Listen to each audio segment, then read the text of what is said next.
newly released data shows that young women are working at nearly record rates. A study from the Hamilton Project looked at workforce participation of so-called prime age men and women. And that research found young women now are more likely to work than the same age group years ago.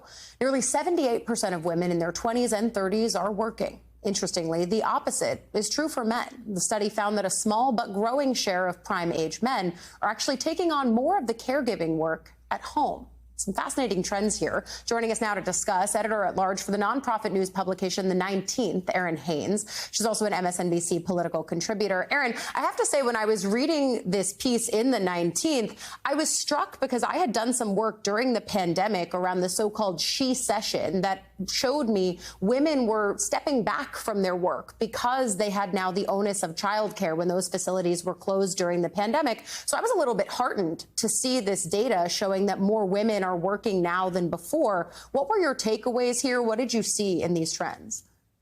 Allie, you're making such a good point. You know, the 19th was really born in the pandemic, and so much of what we saw was how the pandemic shaped women and their role in the workforce and frankly, their refusal to go back to the status quo because of so many of the lessons that they learned that I think are important to reflect on 5 years later, right? I mean, this research is fascinating, shared with the 19th and really showing for the first time that more young men than ever before are staying home to care for family. This is a generational reset, right? I mean, I'm old enough to have a parent who 6 decades ago was living in a world where women could still be fired from a job if they got married. Mm-hmm. Almost all sole breadwinners were men, but that is not the case today. And it really is a generational reset on who works, who cares, and how we're really defining success.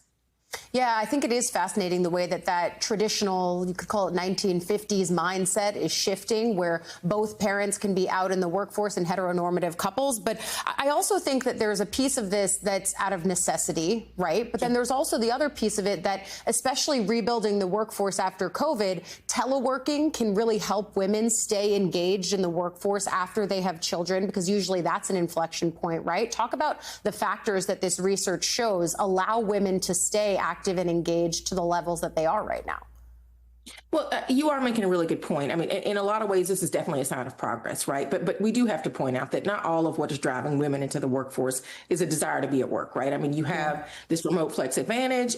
In our story, we talk about how a third of mothers with young children work remotely, at least part-time. Some are even working full-time remotely. More fathers are also doing the same. But economic necessity and desire is a real thing. Women are stepping into the workforce, not just out of choice, but also out of need. We know that this is especially true for women of color. The cost of living is climbing. Caregiving, as I know, I don't have to tell a lot of people watching here, is not inexpensive, but also, again, coming out of the pandemic, the importance of caregiving, the role of caregiving and the burden of caregiving, quite frankly, has become a lot more visible, but it's also become a lot more supported. Yeah, I think childcare is such a central piece of this, because when I look at this study, yes, I think it shows progress that women are able to stay and sustain in the workforce at greater rates than their mothers before them, especially if they are desiring to be part of that workforce. I think the gender equity piece, even though it's only ticking up a little bit, is crucial when we talk about equity in caregiving relationships, again, for heteronormative couples. But when I see these numbers, then I also think about, okay, a child care system that was already under strain is clearly going to be that way going forward, right? I mean, that brings up a whole nother set of issues. Yeah, I mean, look, we do have to say the men's caregiving is on the rise, right? The percentage of men ages 25 to 34 not working because their caregivers has doubled since 2001. So that is an important cultural shift that we do need to note.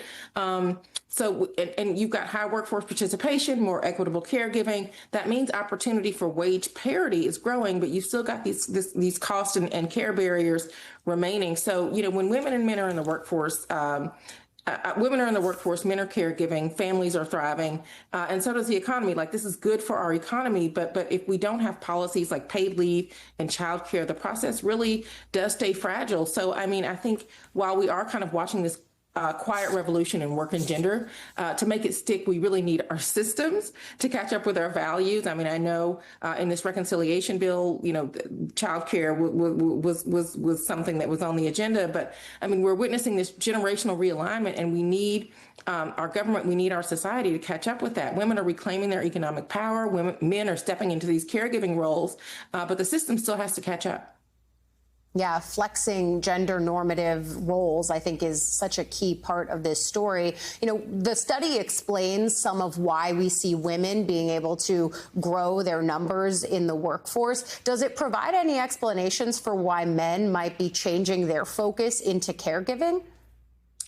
I think that they're realizing that they are, it is important for them to be part of the equation, right? Not to just make that household work, but really to make the economy work. Women are able to participate more fully, not just in the workplace, but more fully in society when they do have help with that caregiving. And so, as these gender norms are changing, I think we are seeing some of that. But I think what this research points to is that this is an area ripe for even more exploration about how our households are changing and how this is just really not the workforce that our mothers and grandmothers were in.